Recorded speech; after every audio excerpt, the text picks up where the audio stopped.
Luego de 6 meses de declarada la guerra, la orden entregada al comandante Miguel Grau por el presidente de la República era muy clara: hacer todo el daño posible en aguas enemigas, pero no engancharse jamás en combate frontal con los buques de la escuadra chilena. Perdida la fragata Independencia en Iquique, el Huáscar era el único buque blindado que le quedaba al Perú. Y fueron tantas las derrotas que le causó al enemigo durante sus correrías, que estos decidieron que solo había una forma de invadir nuestro país.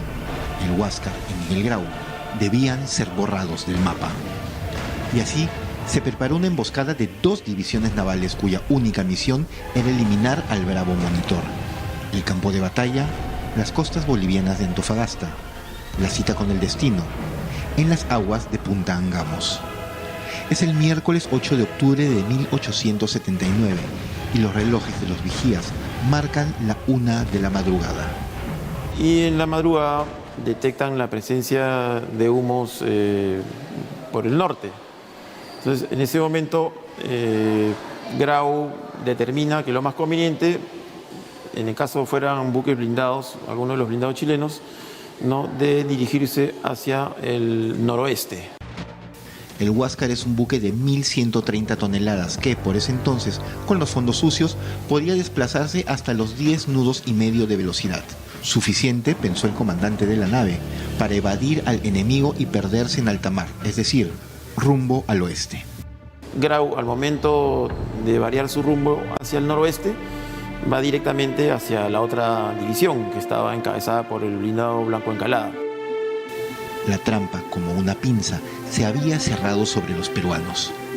No queda sino afianzar la bandera peruana y prepararse para combatir. La roja y blanca sería el mudo testigo de la epopeya que habría de iniciarse apenas salido el sol. Esta particularmente es una de mis piezas históricas favoritas. Se trata de la insignia del Monitor Huáscar que flameó en la nave aquella mañana frente a las costas bolivianas de Punta Angamos. Pueden ver no solo el pintado a mano de la enseña roja y blanca, sino que además, ojo visitante, tiene algunas huellas de metralla todavía en la tela, que fueron parte de los disparos efectuados por los navíos enemigos. La corbeta Unión, con su ligero casco de madera, debía sobrevivir a la celada y seguir dando pelea en el futuro. Es por eso que Miguel Grau le ordena forzar sus máquinas y escapar de la emboscada. El enemigo los quería solo a él y a su nave.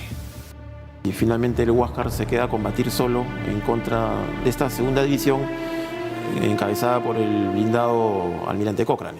Los 2 buques que estaban en capacidad de combatir al Huáscar eran los 2 blindados chilenos, ¿no? Cada uno de estos buques contaba con 6 cañones de 250 libras, cañones de avancarga, ¿no? Eran cañones más modernos, tenían más alcance que los cañones del Huáscar. Y por otro lado el tema de la velocidad, ¿no? El Huáscar no solo se enfrentaba a naves más modernas, con más cañones y con más blindaje. Eran las 2 fragatas chilenas también mucho más rápidas. Desde el norte y desde el oeste, ambas venían directamente contra el Monitor. El Huáscar hacia las 9:40 efectúa el primer disparo, ¿no? Y digamos se inicia un combate principalmente entre el propio Huáscar y el blindado chileno Blanco Encalada, ¿no? Y a las 9:50 de la mañana es que un tiro del buque chileno impacta sobre la torre de mando del Huáscar y mata a nuestro gran almirante Grau. Esta era una torre de mando blindada, ¿no? El blindaje tenía un espesor de 4,5 pulgadas, estamos hablando más o menos de 115 milímetros, ¿no? Y es ahí precisamente de donde va a impactar uno de los proyectiles chilenos, matando a Grau y a su ayudante, el teniente Diego Ferré. Eran las 9:50 de la mañana cuando Miguel Grau Seminario, 45 años, piurano, diputado por Paita, amante esposo, padre de 10 niños, espíritu y fuerza del Monitor Huáscar, partió a la gloria.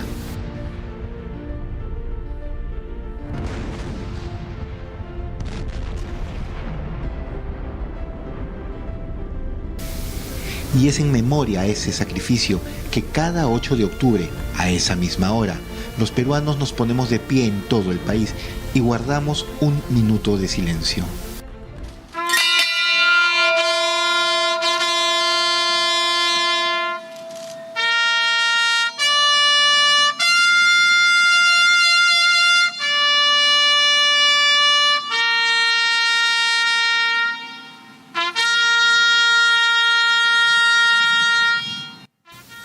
Muerto Grau apenas iniciada la pelea, Elías Aguirre, que es el segundo comandante del Huáscar, asume el mando.